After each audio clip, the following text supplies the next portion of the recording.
Alright, to turn off SIM card's PIN code on Xiaomi 13, go in the phone settings first and from here scroll so you could see this tab security and privacy.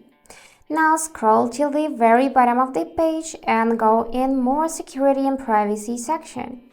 Then you wanna scroll a bit more so you could see this whole SIM lock tab.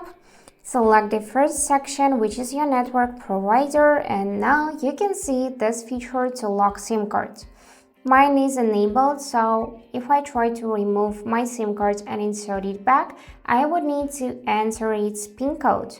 So if you would like to disable PIN code, just tap on this switcher like that, and you will need to enter your current SIM card's PIN code just for the last time.